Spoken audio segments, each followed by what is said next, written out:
We are rolling. Okay, let's move you guys over, and that looks good. Hi, you guys. Welcome to the channel. If you don't know already, my name is Anna. I am a microblading artist located in Los Angeles, California, and I'm so thrilled that you're here. We've been thinking about posting YouTube videos for some time now, and we were always just pushing it off and not wanting to put ourselves out there. But we figured, you know what, 2025 is the year. Our goal for this channel is to help inspire, to educate you, and to share all industry's best kept secrets to help you reach your beauty goals a lot faster. This is our first time ever shooting on a professional camera. Looks good, and that we're able to teach you a little something. So if you can, please support us by subscribing, liking this video, and sharing with me what you think about our first video ever. So enough chatting, let's dive into it, where we're going to show you a live demo of our shaping process.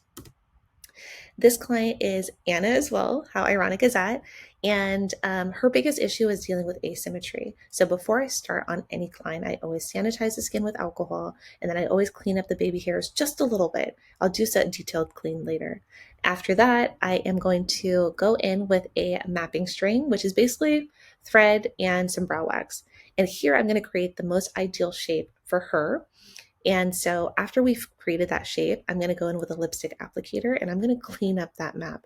Not only is it great for content to see clean lines, but it's also great for you to work. And it's not so chaotic when you start showing the client what shape you provided for them.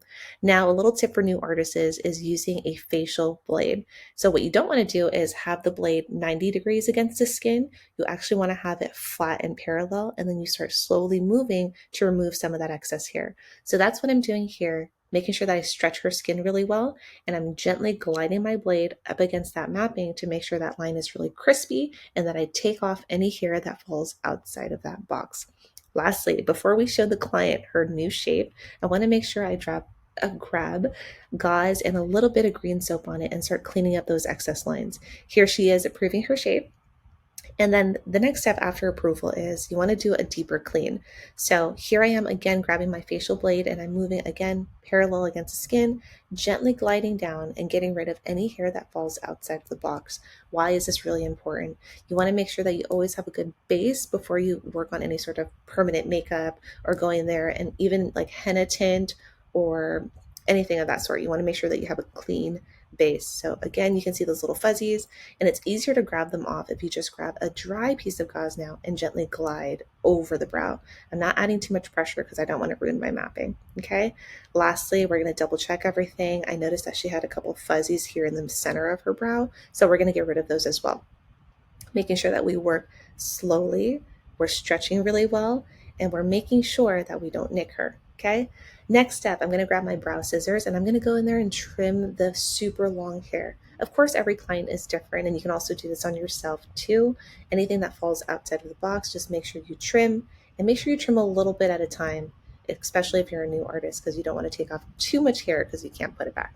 Okay. Again, dry gauze, taking off the little hairs. And now we're going to move in with our pink gel pencil. Why are we doing this? This is actually a great tip for anybody who has oily skin that you're working on, because sometimes those oils can fuzzy and blur out our mapping, especially if you're like me, someone who numbs right after they map. So in order for me to secure her shape and have basically an insurance plan, I'm going to go in with a colorful jelly pencil, and I'm going to place that line right under my mapping line. I don't want to put it right on to cover it. I want it right under just as securement. Not only that too, what you guys don't see on this camera is that I have my iPhone set up to the left of her. So that way I'm capturing this content while we're capturing YouTube content. So double whammy, which is a pro tip for you guys. But anyhow, after we secure the mapping, I'm going to take a flat brush with a little bit of green soap on the tip of it.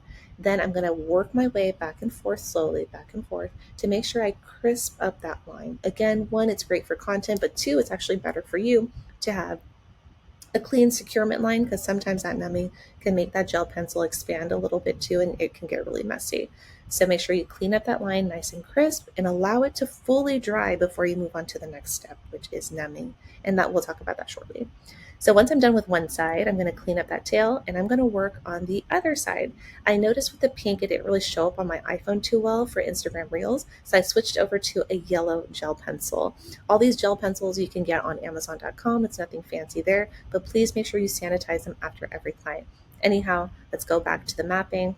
I'm doing the same thing. I'm going back and forth slowly, and the more you practice, the better you'll get, all the way until I hit the front of the brow. Once I hit the front of the brow, I'm going to go grab my flat brush again to clean up these lines, because as you can see, the gel pencil looks kind of choppy and it doesn't look crisp and clean and smooth, especially for your Instagram reels later. Another tip for you guys: by using a different color on each brow, you're able to maximize on the amount of content you create just by that using that one client. So say for example, one clip I can post with the pink jelly pencil, and a couple days later in the week I can post the client on the yellow side, so that way it looks like a different client, although I'm just working on that one client.